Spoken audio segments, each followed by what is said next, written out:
Bonjour à tous.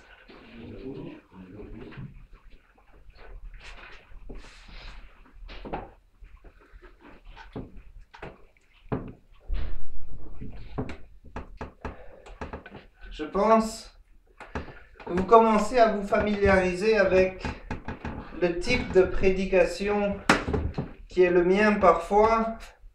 C'est une méthode que l'on appelle l'exposition textuelle de la parole, qui nous permet de regarder un passage biblique de beaucoup plus près, presque avec une loupe, verset par verset, nous imprégnant du texte, et peut-être que plus tard, vous relirez ce passage complet avec un angle de vue un peu différent. Sans oublier qu'il n'y a pas de surprise. Vous êtes complètement libre de vous préparer au sermon de la fois suivante où je montrerai en chair, parce que vous connaissez la référence à l'avance, c'est le verset suivant, et ça vous permet de comparer votre méditation personnelle à ce que je vais dire. Alors le sermon aujourd'hui s'appelle « Affliction bénie ». Et je souhaiterais demander à une personne de l'Assemblée si elle veut bien lire le texte d'aujourd'hui que l'on trouve dans Matthieu au chapitre 5, le verset 4, s'il vous plaît. Matthieu chapitre 5, verset 4, si quelqu'un voulait lire ce verset, s'il vous plaît. Heureux les affligés, car ils seront consolés. Merci. Nous remercions le Seigneur pour sa parole qui est vivante et qui a autorité sur notre vie. Nous sommes aujourd'hui donc, comme vous venez de l'entendre, dans la seconde béatitude. Revenons sur ce verset. Heureux les affligés, car ils seront consolés. Il s'agit ici du deuxième enseignement de Christ alors qu'il commence ce grand sermon, le sermon sur la montagne, et il s'adresse cette fois-ci aux affligés, à ceux qui pleurent. Alors nous allons essayer d'établir premièrement le lien qu'il y a entre la première et la seconde béatitude. Puis nous expliquerons plus en détail ce dont parle cette deuxième béatitude. Personne n'aime être affligé. Personne n'est heureux lorsqu'une occasion de pleurer ou de vivre un deuil se présente. Jésus fait donc ici un paradoxe qui est intéressant, touchant un point bien particulier, celui d'être heureux tout en étant en pleurs ou encore affligé. Mais de quel type d'affliction est-il question ici? C'est sûr qu'il n'y a pas de peine plus dévastatrice que de voir ceux que l'on aime se faire enlever du monde des vivants. Et il y a aussi toutes ces douleurs de la vie qui s'empilent et nous mettent parfois des bons coups de poing dans le ventre et qui nous font mal, parfois dans la tête et qui nous laissent abasourdis, complètement incompréhensifs. La peine de vivre sur cette terre, nous tous la connaissons bien. Puis parfois, les difficultés de la vie se mêlent à la peur de notre propre départ du monde des vivants. Qui, sur terre, refuserait d'être réconforté de toutes ces émotions négatives? Mais ne nous trompons pas, Jésus est bienvenu sur cette terre en personne et a fait lui-même l'expérience de tous ces sentiments qui nous font mal, afin de pouvoir compatir à ce que nous ressentons. Nous l'avons dit la semaine dernière, une chose est sûre, Jésus est venu pour sauver. Jésus est venu avec une mission qui est celle de détruire la mort. Nous aurons notre revanche sur cette injustice qui est de de devoir vivre sans les personnes que l'on aime autour de nous. Le coupable sera exécuté et notre joie sera restaurée. Ceci étant dit, il est aujourd'hui aussi convenable de nous demander si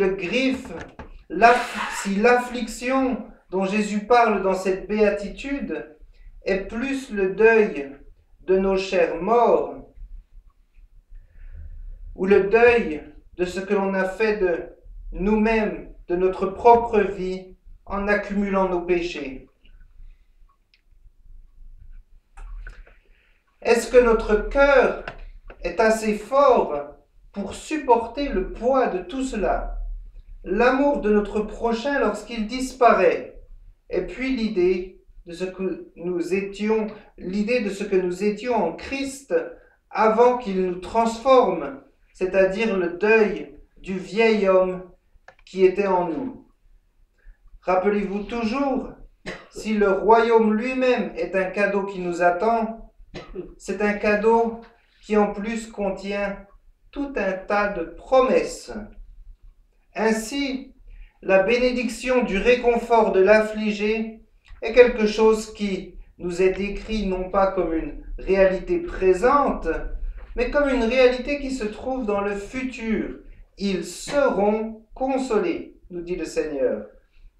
Il s'agit d'une promesse qui accompagne la venue du royaume de Dieu, qui sera ce moment glorieux, où la main du Seigneur incarné va nous atteindre pour essuyer toutes nos larmes, des larmes pour nos chers défunts, c'est vrai, des larmes de solitude, des larmes d'injustice, mais aussi les larmes de misère pour notre péché et le mal que nous avons fait aux autres.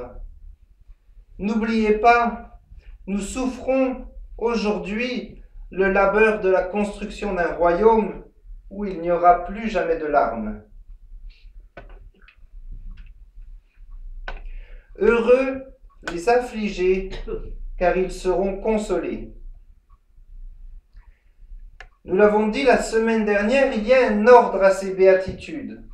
Le message de grâce que nous avons entendu dimanche dernier était de comprendre que le pauvre d'esprit est le pécheur qui a besoin du Saint-Esprit, chaque jour, constamment, en toutes circonstances.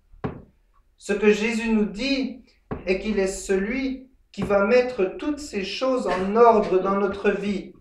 Nous ne serons jamais heureux, nous n'aurons aucune joie si nous ne pleurons pas d'abord nos péchés.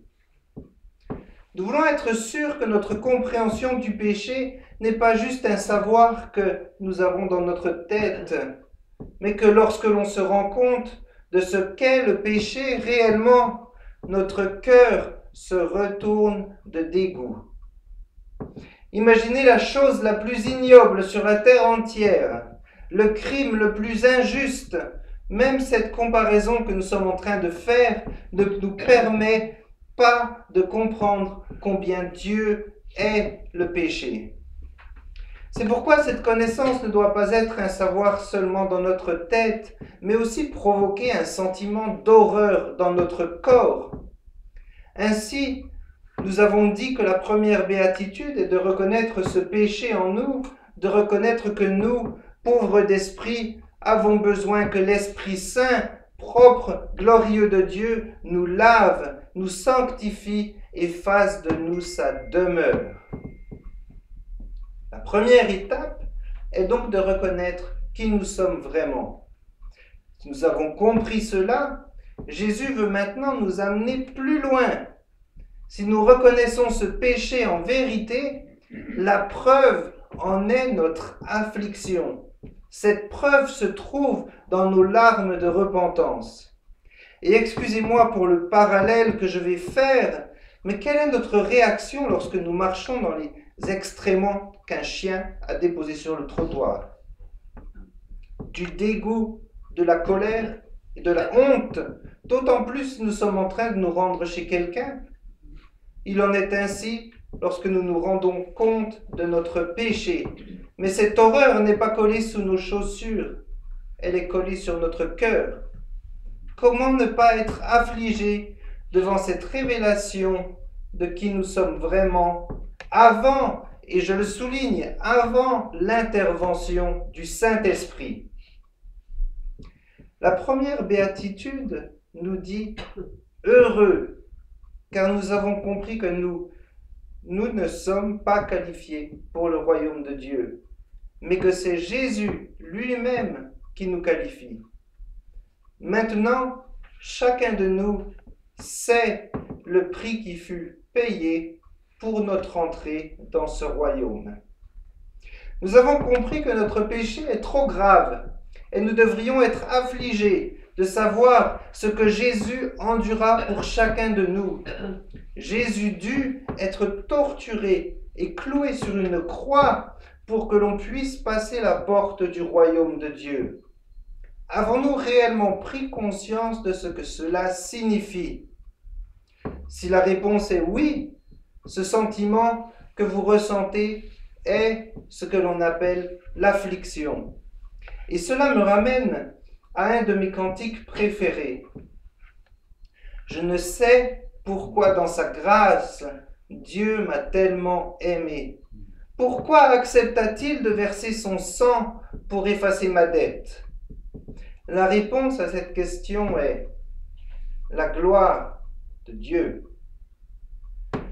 La deuxième béatitude nous rappelle donc l'affliction que nous devons ressentir pour le prix que coûta notre salut. Mais Dieu, dans sa grâce, a pourvu, Dieu pourvoit, Adonai Yireh. Dieu pourvoit, car ce même esprit qui sauve les pauvres d'esprit est aussi l'esprit consolateur. Le mot grec est paraclète, l'esprit consolateur. Cet esprit qui est l'esprit de Dieu ne désire qu'une seule chose, c'est de nous consoler de cette affliction, de l'affliction de notre péché, mais aussi de l'affliction que coûta notre salut.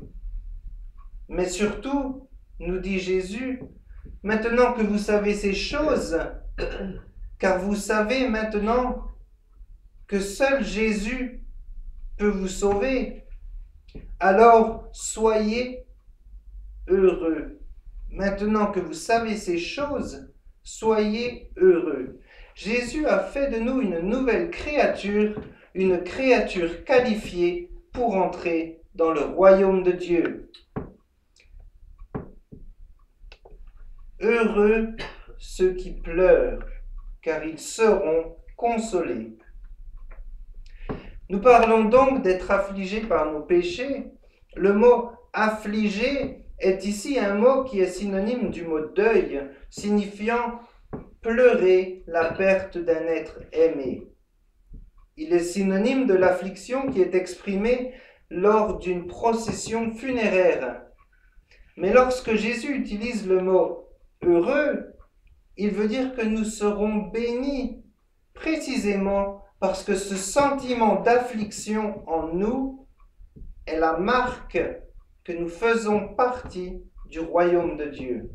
La marque d'une personne qui reconnaît et accepte ce que la parole dit de notre état spirituel.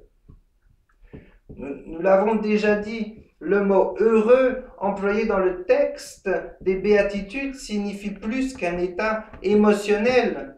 Ce mot signifie le bien-être spirituel, étant approuvé de Dieu et conduisant à une communion avec lui. Le mot « heureux » ici signifie « rempli de grâce ». Heureux, bénis et remplis de grâce sont ceux qui sont affligés par leurs péchés, car cette affliction est une marque de chaque personne entrant dans le royaume de Dieu, de chaque citoyen de ce royaume. Un citoyen de ce royaume est quelqu'un qui est affligé par ses péchés. Heureux sont ces affligés. Mais pourquoi? Car ils seront consolés. Quelle fin positive à cette béatitude. Car si nous sommes affligés, nous serons consolés par un vrai réconfort qui nous vient directement du Seigneur lui-même. Et si des personnes savent nous consoler, des personnes savent le faire très bien, imaginez-vous combien le Seigneur peut nous réconforter de notre vie sur cette terre.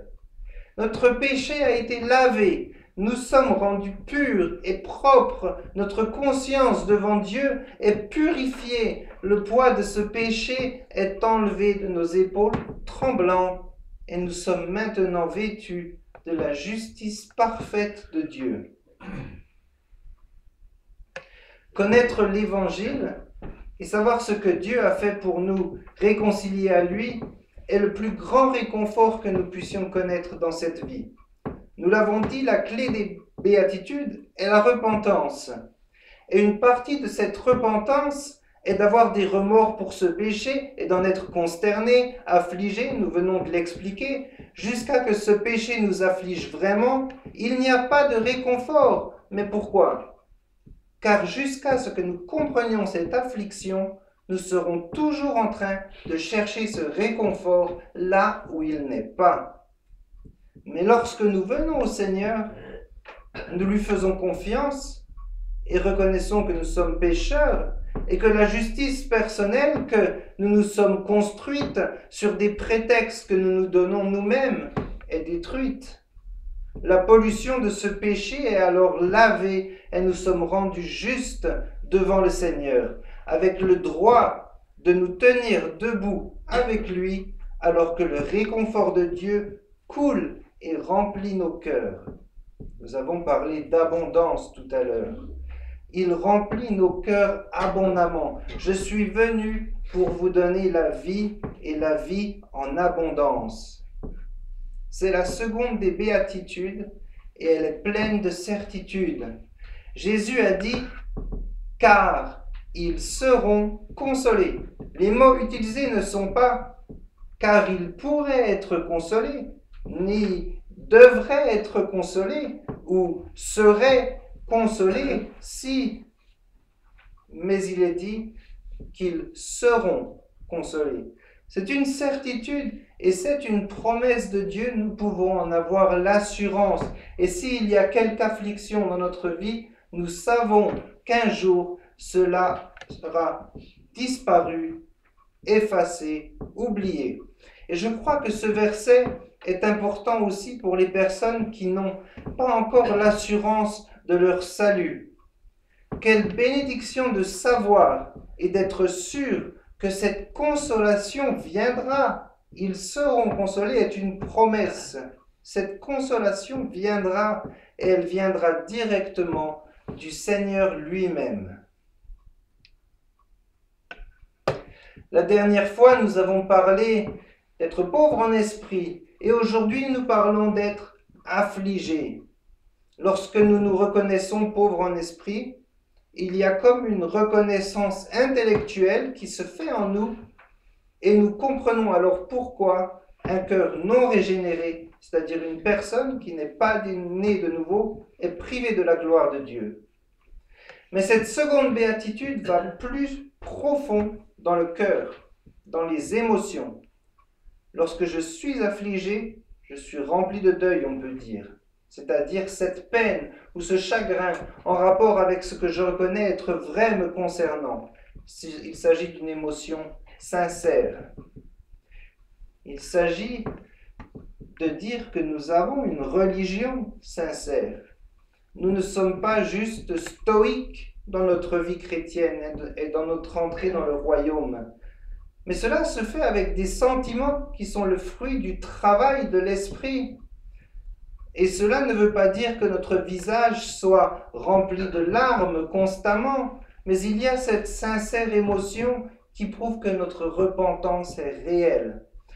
Ce sentiment ne marque pas seulement notre entrée dans le royaume, mais aussi notre croissance dans ce royaume. Pas seulement notre entrée, mais aussi, une fois que nous sommes entrés dans ce royaume, elle marque notre croissance. Cette compréhension de notre péché grandit au fur et à mesure de notre croissance spirituelle. Et plus nous nous approchons de Dieu, plus nous nous rendons compte combien nous le rendions mécontent par le passé. Plus je me rapproche de Dieu, et plus je ressens combien j'ai besoin d'être revêtu de la justice du Fils de Dieu pour pouvoir me tenir dans ses parvis. Alors, il existe aujourd'hui une tendance qui nous pousse à nous sentir justifiés sans vouloir faire cette expérience de l'affliction qui naît de la conscience de notre péché. Et ce n'est pas une bonne position, cela est clair à la lecture de certains textes, tels que le psaume 51. Lorsque David finalement confesse son péché, il plaide vers Dieu que la joie de son salut lui soit rendue. Ainsi, il ne s'agit pas seulement d'un sentiment artificiel que l'on veut créer dans notre cœur, mais il s'agit d'une réalisation que nous faisons au quotidien lorsque nous nous rendons compte des erreurs quotidiennes que nous faisons, ces erreurs que nous faisons et qui ne plaisent pas à Dieu. Ce que nous voulons est que Dieu nous révèle ces erreurs. Nous ne voulons pas continuer à faire des choses qui déplaisent à Dieu. Nous demandons à Dieu qu'il nous ouvre les yeux.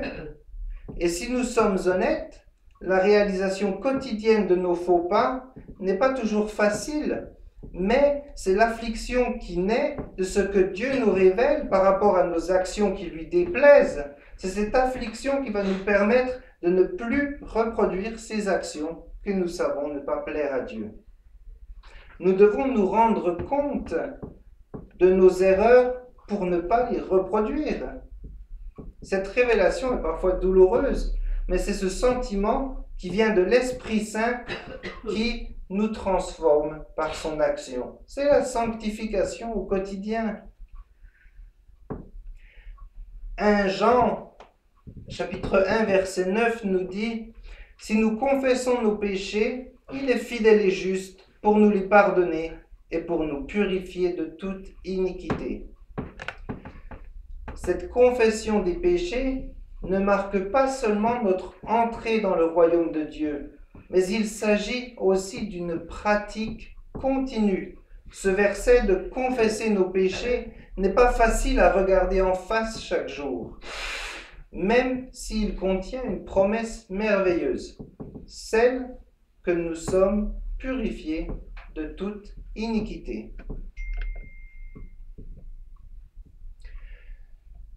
Nous devons parfois nous poser la question: quand fut la dernière fois que nous nous sommes rendus compte que quelque chose n'allait pas entre nous et Dieu? Quand fut la dernière fois où Dieu a rendu un péché apparent dans notre vie? Quand fut la dernière fois que nous avons eu à lui demander pardon? Et nous avons tous cette liste de problèmes et de demandes que nous ramenons constamment à Dieu dans la prière. Mais au sommet de cette liste doit se trouver la réalisation de qui nous sommes et de ce que nous ne faisons pas de la bonne façon. La dernière fois, nous avons vu que le Christ commence les béatitudes avec la promesse que le royaume des cieux n'appartient qu'à ceux qui reconnaissent leur pauvreté en esprit, se repentent et croient à l'Évangile. Matthieu 5, chapitre 3, verset 3. Comprendre cela nous aide à éviter une erreur fondamentale, souvent commise concernant l'enseignement de Jésus. Le sermon sur la montagne est bien connu en dehors de l'Église, et les béatitudes sont souvent considérées comme des promesses de Dieu faites à tous, quelle que soit leur conviction religieuse. Et elles sont vues parfois un petit peu comme des proverbes. Mais si la bénédiction du royaume des cieux n'appartient qu'à ceux qui se repentent et font confiance à Jésus, les béatitudes ne sont donc pas des promesses pour tout le monde. Ce sont des promesses pour les chrétiens, pour ceux qui chaque jour prennent leur croix et suivent le Christ. il est justement particulièrement important de s'en souvenir lorsque l'on considère la deuxième béatitude. Heureux ceux qui pleurent, car ils seront consolés. En lisant ceci, nous pourrions immédiatement penser que cela fait référence à Dieu nous réconfortant lorsque nous pleurons la mort d'un être cher. Et nous l'avons dit plus tôt, et bien sûr, en tant que croyants, nous faisons l'expérience de la consolation de Dieu dans les moments de perte. Mais cela n'est qu'une façon dont la promesse de la deuxième béatitude est accomplie. Il y aura d'autres raisons pour lesquelles le peuple du Seigneur pleure, et sa promesse de réconforter notre deuil s'applique également à ces situations. Nous allons les revoir rapidement.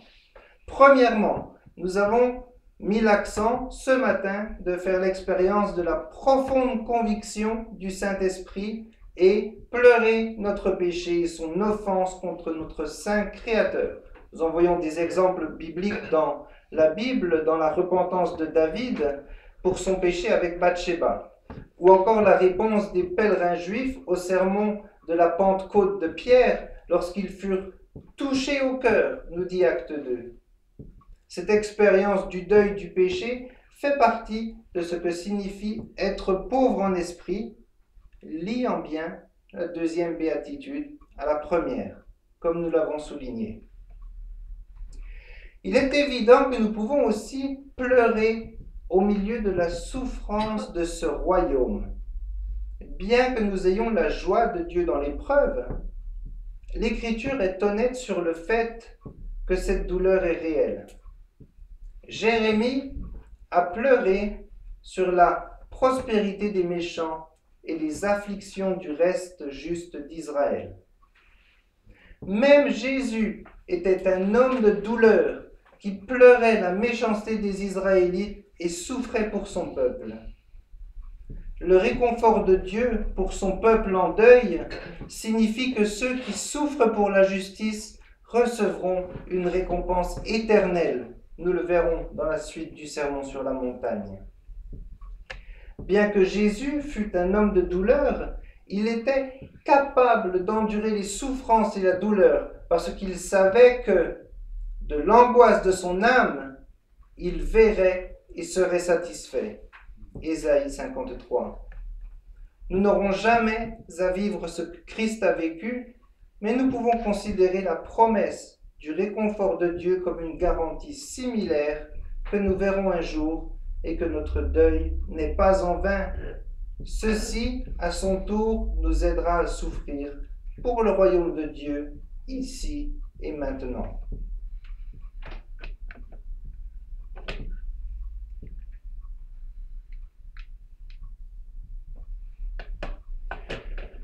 Paul nous dit dans 2 Corinthiens, « Béni soit Dieu, le Père de notre Seigneur Jésus-Christ, le Père des miséricordes et le Dieu de toute consolation, qui nous console dans toutes nos afflictions, afin que, par la consolation dont nous sommes l'objet de la part de Dieu, nous puissions consoler ceux qui se trouvent dans quelque affliction. Car, de même que les souffrances de Christ abondent en nous, de même notre consolation abonde par Christ. » 2 Corinthiens chapitre 1, versets 3 à 7. Dans cette bénédiction de 2 Corinthiens, Paul parle du Seigneur comme du Dieu de toute consolation. En effet, l'idée de réconfort de la part de Dieu apparaît fréquemment dans ces premiers versets et dans le reste de cet épître. L'apôtre le fait intentionnellement.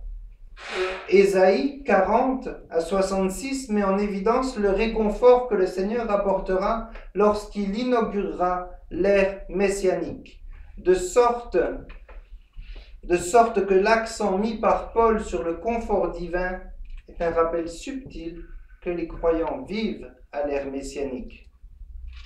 Bien que la plénitude de cet âge attende le retour du Christ pour apporter les nouveaux cieux et la terre, nous sommes déjà dans l'ère de son salut et nous devons nous attendre à recevoir un grand réconfort de la part de la main de Dieu.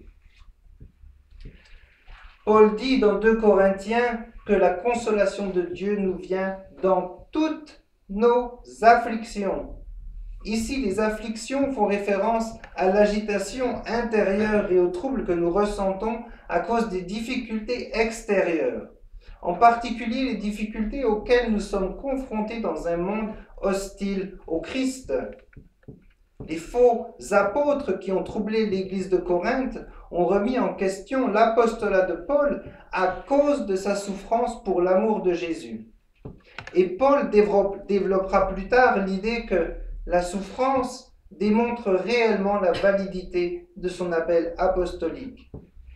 Mais ici, l'idée que le Seigneur réconforte les croyants dans leurs afflictions est un rappel que la souffrance pour l'Évangile fait partie du discipulat chrétien. De plus, notez que le réconfort promis est pour le trouble intérieur que nous éprouvons lorsque nous souffrons. Dieu ne promet jamais de nous libérer entièrement de la souffrance dans ce monde. Au lieu de cela, il promet d'être avec nous dans nos souffrances pour nous réconforter et nous donner la grâce de les supporter. La souffrance est un don de Dieu. Ce n'est pas que la douleur en elle-même soit une bonne chose. Au contraire, mais comme nous partageons les souffrances du Christ, comme nous souffrons à cause de son nom, nous avons le privilège de partager le réconfort de Dieu. Ceci, à son tour, nous permet de réconforter notre prochain. En conclusion, nous aimons nous rappeler que nous pouvons amener nos soucis et nos problèmes devant le Seigneur, mais n'oublions pas surtout de lui amener nos péchés. Demandons à Dieu qu'il nous révèle ces choses qui sont dans nos vies et qui ne lui plaisent pas, afin que nous puissions déposer ces péchés à ses pieds en prière et ne plus les reproduire. Car le Seigneur est proche et prêt à pardonner, nous dit la parole. Il n'y a personne d'autre qui entrera dans ce royaume, personne d'autre que celui qui se lamente de son besoin de Dieu. Et personne n'entre dans le royaume en chantant et en dansant. Mais maintenant que nous sommes dans le royaume, je ressens enfin la paix qui remplace l'affliction de ce monde. Personne d'autre dans le monde ne sera guéri de cette peine de vivre cette vie de péché. Personne d'autre que celui qui s'en lamente. Jésus fut déchiré pour ses péchés. Jésus fut crucifié pour ses péchés. Et s'il y a une chose que je ne veux surtout pas, c'est continuer à faire ces choses pour lesquelles mon roi fut crucifié. Alors il est vrai que l'on passe par cette porte étroite avec cette affliction, cette consternation de ce que Jésus a fait pour nous. J'espère que cela laisse une impression dans votre cœur à vous aussi, parce que heureux sont les affligés, car ils seront consolés. Je vous invite à prier.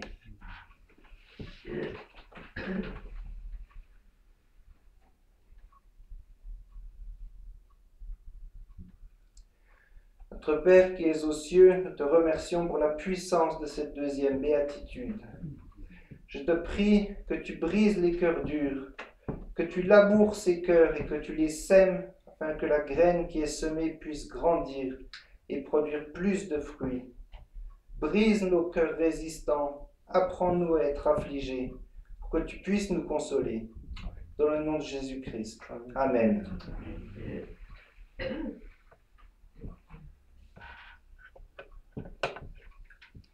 Je vous propose, suite à ces mots, de chanter un chant qui me semble correspondre au sujet, qui est toi qui disposes.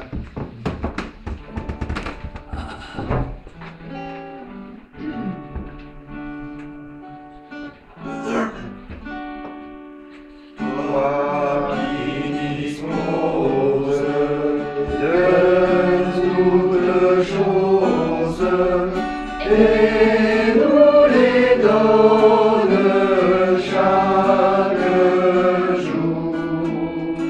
Reçois, ô Père, notre prière de reconnaissance et d'amour.